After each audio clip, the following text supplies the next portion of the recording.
Hey everybody, it's Jason Blaha here, and it's time for part 3 of the Monday Q&As. And actually, I just looked at this set of questions. This one might be really short. These are easy questions.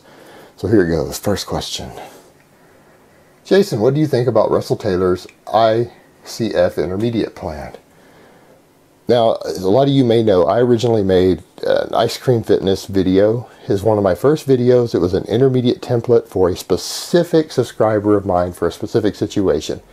It blew up and everyone was telling people I had an intermediate program also, not just a novice program, which I didn't. It was just a basic outline for a specific person in a specific situation. It was a template. It was not a full program. And people used to get mad, and I pulled it down. And I finally said, screw you guys, I'm not backing it up. It's not going up on the new channel, so the data was lost forever other than a few people who wrote it down. Which I don't know why anybody wrote down a template that I spent literally 3 minutes of my life putting together. But it wasn't a bad template. It's just that's all it was. It was a simple template I made up on the spot. But Russell Taylor, because of the demand for it, he took it, and Russell Taylor's a good coach. He did this with my permission. Told him, yeah, it's fine. It's just a template. I don't own it. Do what you want. But I looked at it. He put it together using like a daily undulating periodization. It's actually pretty good. I don't think he has it hosted up on a website. He's got like an Excel spreadsheet up on Facebook. But it's decent. I don't see any problems with it. I think it's good. I think Russell's a good coach. Now, I might point out, though, that for a lot of people, daily undulating periodization has its limitations also. It's just one style of training, and nothing that you do in terms of the way you periodize should be run indefinitely by any person for any goal. You're going to change things up. But it's decent enough. I don't see a problem with it, and he did it with my permission. So there you have it. And that's the way programs work. There's nothing special about any program. It was a good template I put together, but it was a basic template, not a lot of thought put into it. And another coach took it, which took a basic template, a competent coach, and applied a standard progression pattern to it that is well known, understood, and used by other coaches, and combined the two things together and created a program. That's how all good programs are created. There's nothing magical about them. It's just called that's proper programming. All right, next question.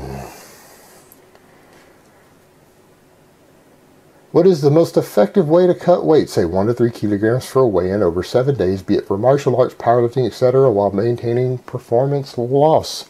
Cut your carbs. That's the whole reason anybody cuts carbs. Well, anybody intelligent, you drop water weight. Now, they might suppress appetite also, so it puts you in a little bit of calorie deficit, and you won't be training hard your final week anyways for any competitive event. So you don't necessarily need the carbs, and you can get away with a small calorie deficit. But don't do a big calorie deficit. Do a small calorie deficit and reduce your carbs dramatically, even as close as you can down to zero. Drop them to 50 grams or less if you can get away with it. You do that for a week, you'll lose easily 1 to 3 kilograms of water weight, which is the goal here. And then the day of your competition or the day before, whenever you weigh in, carb back up. Simple as that. All right, next question.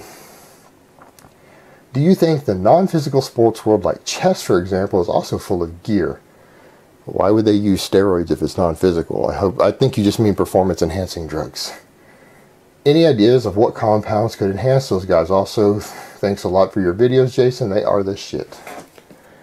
Okay, as far as different performance-enhancing drugs, guys, for anything that requires like a lower resting heart rate, archers, marksmen, things like that, like beta blockers have been used historically.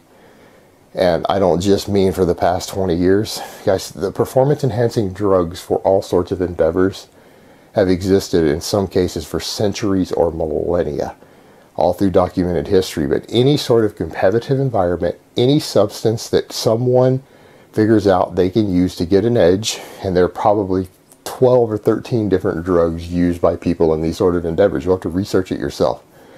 People can and will use it, and those who refuse to use them will not beat people of equal skill and ability who are willing to use them. That's the real world.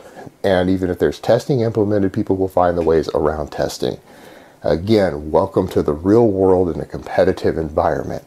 People who don't understand that are out of touch with reality. They live in a magical land full of fairies and unicorns, and they need to grow the fuck up. So yes, obviously people are going to use anything they can to get an advantage in any competitive environment, including chess and things like that.